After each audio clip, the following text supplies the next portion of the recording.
Halo, assalamualaikum. Apa kabar nih, teman-teman semuanya? Semoga selalu dalam keadaan sehat, bahagia, dan tentunya berkecukupan. Cukup itu bukan identik dengan kaya, ya, karena orang kaya belum tentu merasa cukup. Tapi kalau orang sudah merasa cukup, berapapun uang yang dipegang, berapapun rezeki yang diterima, tentu saja bahagia karena sudah cukup. Oke, teman-teman, untuk yang baru pertama kali klik video ini, saya ucapkan selamat datang dan selamat bergabung. Nah, ini adalah aktivitas saya di pagi hari saat saya lagi libur ya bun. Mau bikin orek tempe aja sama sayur sawi dan wortel. Kebetulan tadi berangkat ke warungnya kesiangan, jadi gak kebagian apa-apa deh. Sebetulnya kalau untuk sarapan tadi udah saya bikin dadar telur ya. Dan juga kan ada sambal. Biasanya saya nyetok kalau lagi nggak mager gitu ya, bikin sambal tuh sekaligus banyak, dimasukin ke toples beling gitu, ditaruh di kulkas. Lumayan sih, alhamdulillah nggak terlalu repot jadinya ya. Daripada saya setiap masak harus bikin sambal gitu. Mungkin teman-teman ada sih yang senengnya gitu makan sambal tuh yang sambal dadakan, tapi kalau saya yang simple aja, mengingat waktu saya juga nggak terlalu banyak di rumah, dan kalaupun waktu saya pas lagi banyak di rumah, saya memilih untuk rebahan aja. Pemalas, jangan diikutin ya bun. Temenin saya masak sambil sharing sedikit ya. Jadi kemarin itu kan ada libur panjang yang pas lebaran itu ya. Berhubung saya nggak jadi pulang karena anak saya kurang sehat, jadi saya melakukan decluttering lagi di rumah. Decluttering ini saya udah pernah melakukan beberapa kali karena ternyata saya juga masih gatel juga gitu untuk beli-beli barang. Dan terbukti ternyata di rumah saya numpuk lagi begitu banyak barang dan juga malah banyak sampah. Mungkin itu kadang-kadang yang bikin kenapa saya itu suka bingung gitu mau mulai beres-beres tuh dari mana, dari sudut mana dulu ya, karena kayaknya semua butuh untuk diberesin. Kadang-kadang bingung sendiri, kenapa ya? Kok saya dulu seagresif itu sih dalam hal belanja, sampai-sampai nggak nyadar, tahu-tahu rumah penuh dengan barang. Jujur aja nih, sebagai emak-emak, jiwanya itu nggak jauh beda lah sama emak-emak yang lain. Kalau ngelihat ada barang murah gitu ya, terus lucu gitu di mata kita sendiri, atau lagi diskon, suka tiba-tiba pengen beli, padahal lagi nggak butuh-butuh banget. Atau kita juga suka kalap, suka tutup mata gitu ya dengan barang-barang gratisan. Contohnya aja nih, misalnya kita lagi belanja bulanan ke supermarket. Kita nggak pernah kepikiran mau beli kecap karena di rumah masih banyak. Terus tiba-tiba ngeliat gitu ya di meja bagian depan, deket kasir atau mungkin pas bagian masuk, ada benditan kecap beli 2, gratis 1 kotak tempat makan lah gitu yang dari plastik. Terus kita kepikiran, beli kecap 2 dapat gratis tempat makan nih. Lucu juga tempat makannya, lumayan nih buat tempat apa, tiba-tiba tuing gitu di kepala. Banyak ide gitu kira-kira buat naruh apa. Akhirnya diambil tuh kecap. Kita pikir, kan kecapnya juga nanti kepake gitu. Atau misalnya kita beli margarin gitu. Beli margarin 2 atau 3 piece gitu ya. 3 bungkus.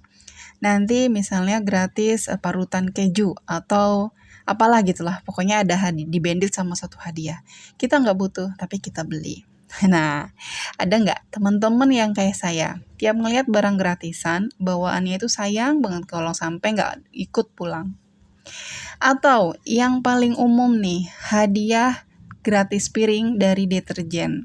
Teman-teman tahu ya, mau ke supermarket atau minimarket, biasanya suka ada deterjen yang gratis piring. Kadang ada dari kita mungkin ya, atau bahkan saya sendiri, atau teman-teman yang lagi sekarang nonton nih, senyum-senyum sendiri, karena ngerasa gitu ya, ngaku, saya orangnya gitu. Beli deterjen gratis piring 1. Bayangkan kita misalnya setiap bulan atau 2 bulan sekali beli deterjen.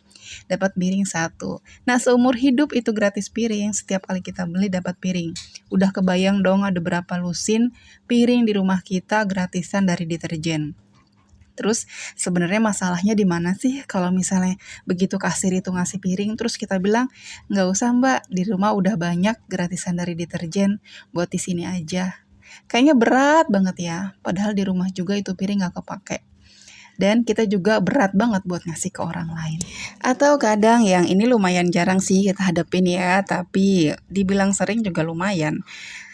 Souvenir dari pernikahan kayak atau souvenir dari kita jalan-jalan.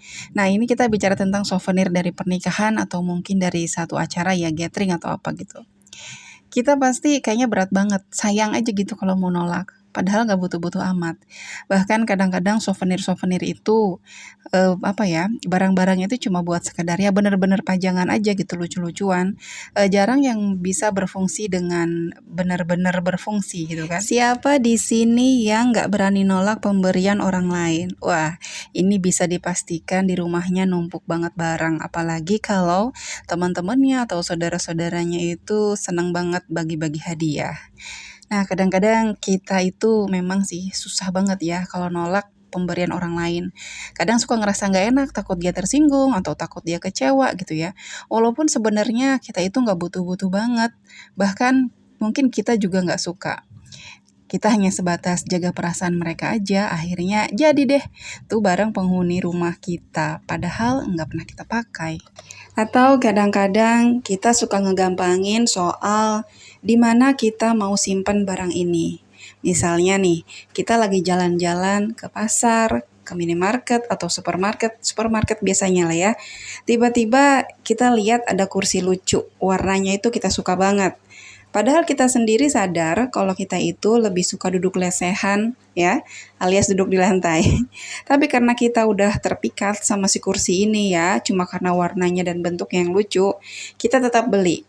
Kebetulan dompet masih tebel nih misalnya gitulah ya. Terus tiba-tiba sepintas kepikiran nih, tapi mau ditaruh di mana ya ini kursi gitu. Nah, ini sebenarnya udah sinyal nih, alam bawah sadar kita bahwa dia sudah ngingetin bahwa rumah kita ini udah penuh loh gitu ya.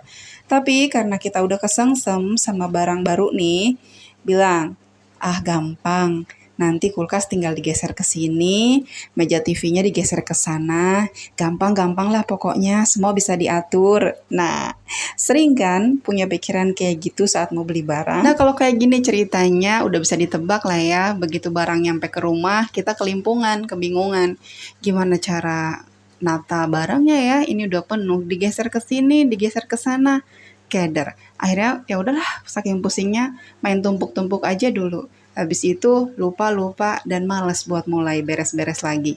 Salah satu penyebab utama juga kenapa banyak numpuk barang di rumah, mungkin salah satunya kita itu suka nunda pekerjaan ya. Jadi kalau ada kerjaan tuh nanti aja lah, malas. Aduh lagi mager nih, nanti aja deh gitu. Atau aduh rasanya capek banget, ntar aja lah itu gitu. Padahal kalau nonton drakor atau nonton film kesayangan, kita kuat sampai berjam-jam. Ya itulah kita, nunda-nunda, akhirnya keteteran sendiri. Begitu waktunya udah tinggal sedikit, udah deadline lah katakan gitu ya.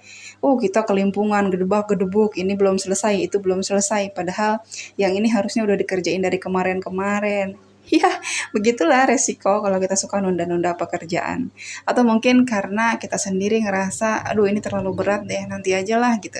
Kita malah ngerjain kerjaan lain yang sebenarnya nggak urgent-urgent banget. Meskipun kata sebagian orang kita cuma sebatas ibu rumah tangga aja, gitu ya. Walaupun kata orang pekerjaan kita itu sepele, tapi sebenarnya kalau mereka terjun langsung, mereka juga akan keteteran kalau mereka nggak punya manajemen waktu gitu ya buat ngerjain. Kita setiap hari ngerjain banyak gitu ya pekerjaan-pekerjaan. Kalau kita nggak bisa memprioritaskan mana yang harus duluan, mana yang bisa nanti, kita akan keteteran dan stres sendiri. Dan itu bisa kita pelajarin seiring berjalannya waktu gitu ya. Nah teman-teman, videonya sampai di sini dulu ya. Semoga bermanfaat. Terima kasih sudah nonton sampai selesai. Jangan lupa like, komen, dan subscribe-nya. Tereska Maya pamit undur diri. Assalamualaikum warahmatullahi wabarakatuh.